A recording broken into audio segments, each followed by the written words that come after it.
This is Coral Casper, an Ironman account with the dream of becoming the most renowned chef in all of Gielinor. To achieve this dream, he shall cook almost every single of the 135 available recipes 100 times. In this series, we will follow him on his quest to do just that. In today's episode, we will be starting off our gnome cooking journey, where we will ultimately have to make patas, bowls, cocktails, and the feature of today's episode, crunchies.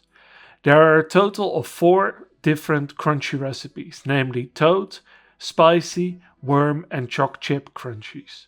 You can see the ingredients for each of the recipes here, and we will take you through the process of making these in this video. We will first need to gather quite some ingredients before we can knock these recipes off our list.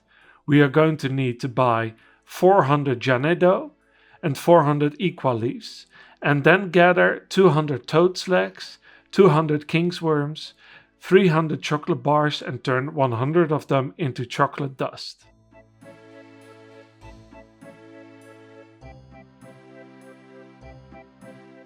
We've also made sure to gather 100 of each the crunchy tray, bata tin, and gnome bowl mold in advance. These can be gotten for free by searching the kitchen cabinet in the grand tray.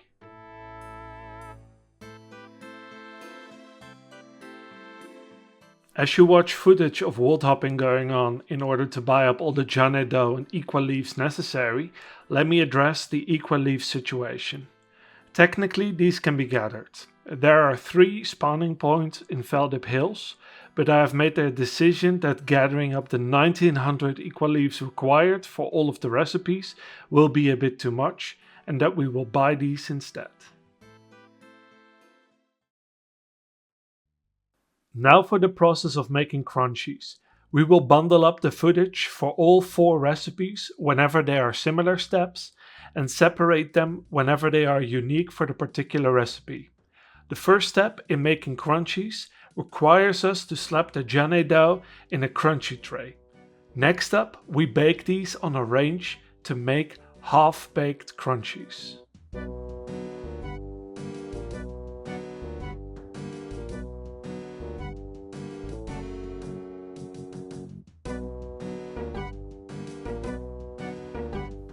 We then take our half-baked crunchies and add the initial ingredients to them.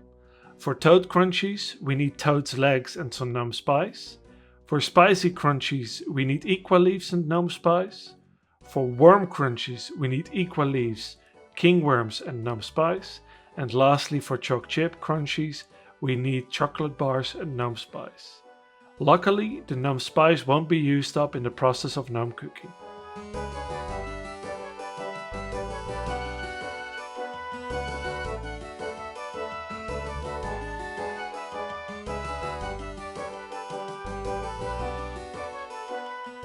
The next step requires us to take the half-made crunchies and use these on a range to get some unfinished crunchies that we can then top off with the last set of ingredients.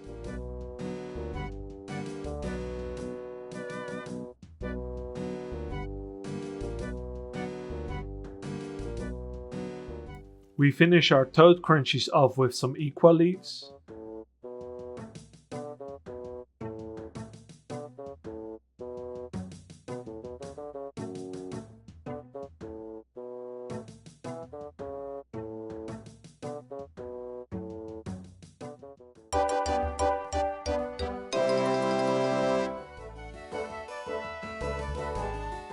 We finish off our spicy crunchies with some gnome spice.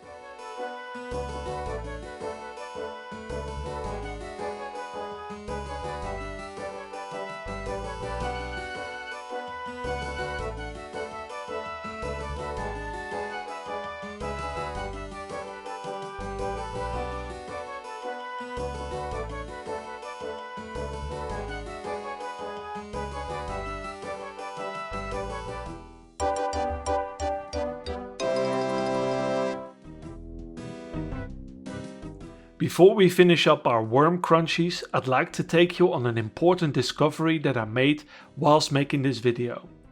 Near the pond, northwest of the Grand Tree, where all the swamp toads and kingworms spawn, when you walk instead of run and only pick up the kingworms, you can make a full circle before the first kingworm respawns again.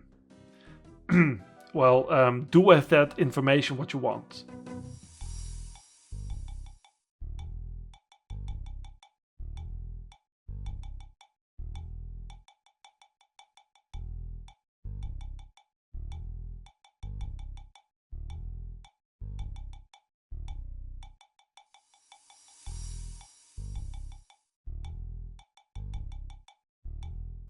With our worm crunches being plenty wormy as it is, we only need to finish them off with some gnome spice.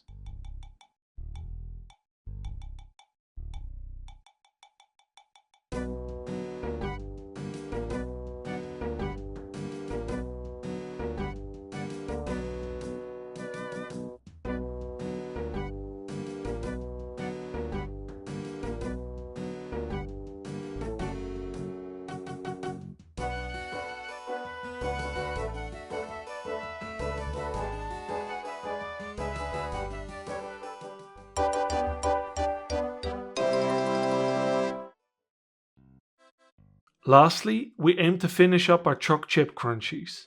Let me take you on my journey of gathering up the 300 chocolate bars needed for this recipe. There are technically 3 chocolate bar spawns in Castori, in the western part of Varlamore, but since one is only accessible through telegrabbing, we are left with only 2 viable spots, one in the west and one in the east.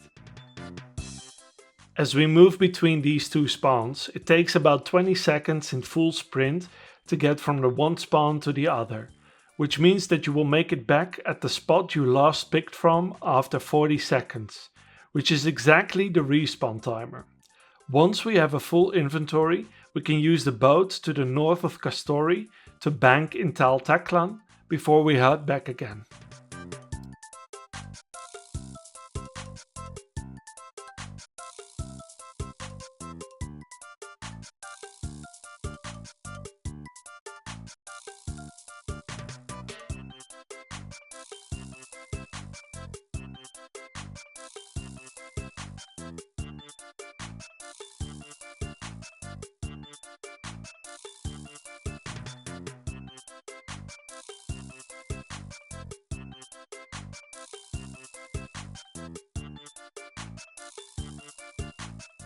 We just need to ground up 100 chocolate bars into dust before we can use these to top off the choc chip crunchies and finish up all of the crunchies from the Gnome cooking recipe book.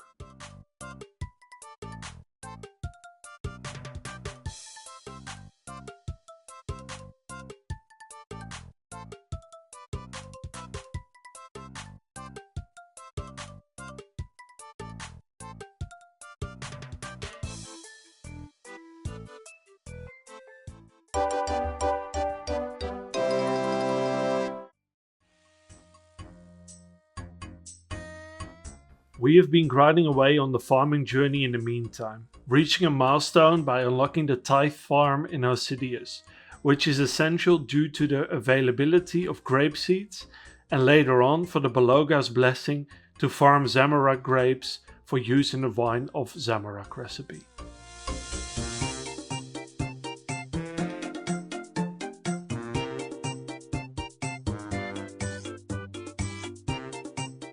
We spent some time digging away gathering saltpeter for use on the grapevines, but also in order to create some super easy super compost to make our farming endeavors pay off even more.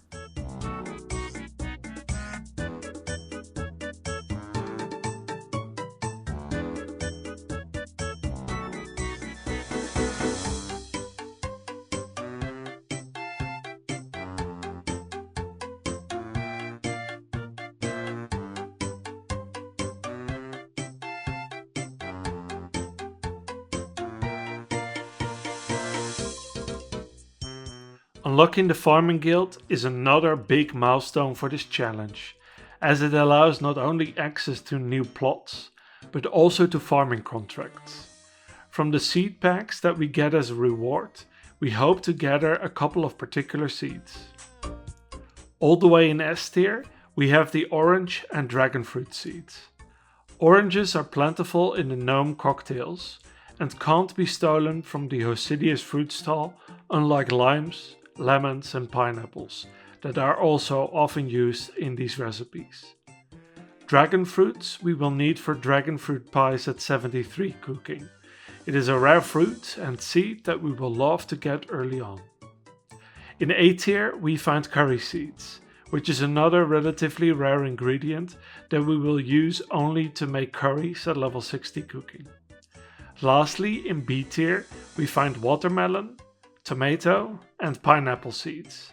These will come in handy for recipes and super compost in the case of watermelon and pineapple, and tomatoes we will generally need a lot of.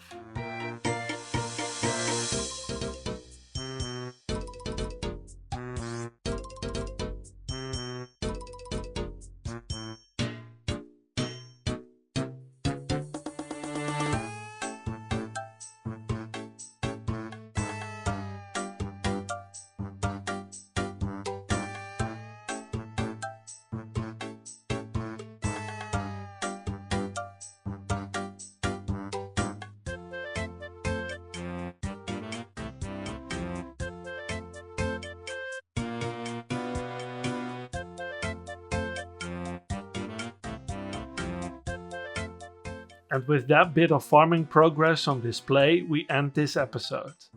39 out of 135 recipes completed leaves us with a 28.89% completion rate.